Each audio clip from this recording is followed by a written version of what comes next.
For 20 years, Spelletich has been making exceptional wines, and they provide a tasting experience you've never seen before.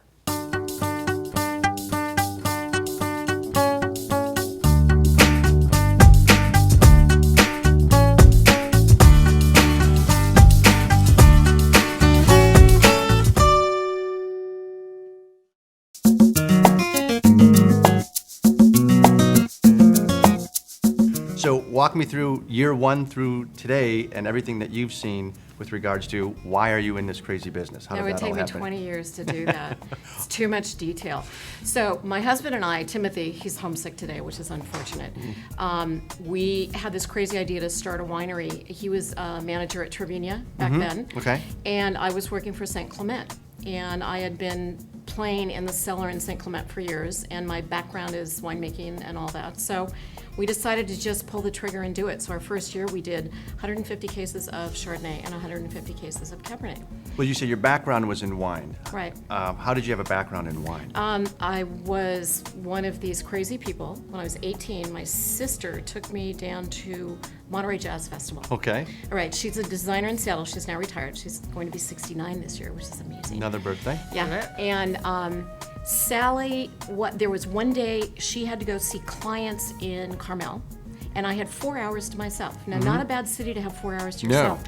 But what I did was I went to a wine shop in town, and I stayed there for the whole 4 hours, and which is sort It of... happens. It happens. But remember, I was 18.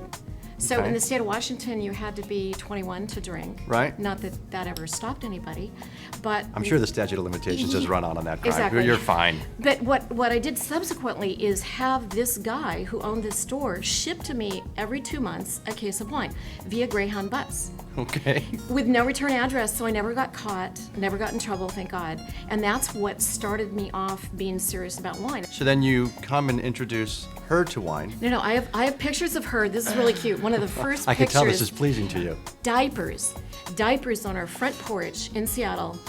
Glass of wine, really nice glass of wine. It's in up their to her hallway face. of the house. Right, just only diapers on, bare belly. And back then, I'm probably like 10 months old or something. That actually might be a new fashion. coming double up. cupping and mom's in the background going, like, don't drop it. Yeah. Don't Mom's waste worried the about Chardonnay. Mom's worried about the glass breaking. Yeah. back then it's like we were like entertaining at least twice a week. So I Sure. would have my retailers, restaurateurs, chefs come to my house. We do these tastings with food. And Kristen, I had a small set of German glasses that were only an ounce. So I would pour her each of the little wines we were doing and then go outside and say, Chris, you gotta go taste the wine. So this was, growing up, she did this from toddler all the way to being an adult, my adult child here. And so she would taste the wines and then she'd come out and tell me what she thought of them. Or I And told that- the group what I thought of them, which they all found really entertaining. And that was that. Because find I was it a entertaining. Riesling junkie to begin with. Most kids are sweet. But then I did absolutely transfer into kind of the lighter bodied Rhone style Sure. reds, which is normally the progression, but not really for a 5-year-old, you know? No, I don't know many 5-year-olds that are gravitating to the Rhone blends. Yes. Yeah. Well, I think what's neat is that over the last 20 years, you've been able to incorporate all of that history Right. and that energy and that drive and that knowledge and kind of pass it along and Right. let her Do her thing. develop it and do her thing. So tell me how you got into it other than underage drinking. I'm hearing illegal trafficking of alcohol across state lines. Other than that side of things. Well, I actually wanted nothing to do with the wine industry. So when I got the job at the French Laundry, then I went to the CIA, and I'd always been a huge foodie, but I finally got, I kind of admitted to myself, per se, that like, okay, I have a palate, I've had a palate for a really long time. So I worked for 8 years for other wineries Okay. before they would hire me. You want to Resented let it. her get groomed Yeah. and then come in and be. Well, I came in with my own. Mom hasn't had a lot of corporate wine, more European. Timothy was in the hospitality and restaurant industry, and I worked for Diageo and Seagram's. Very different side where she was production and sales. I was a lot of marketing, And distribution. PR, right. distribution, things like that.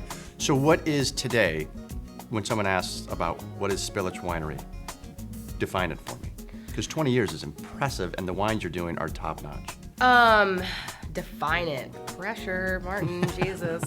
No, it's easy. Come on. No, well, I think what I've really focused on and what I've got my parents to focus on is the fact that you know, I want to open up the market to every demographic. Right. So instead of having one $85 or $65 cab, we have multiple cabs and we have multiple labels that we are marketing and selling to multiple demographics. Right. Because the industry is different now. It's not the way it was 20 years ago.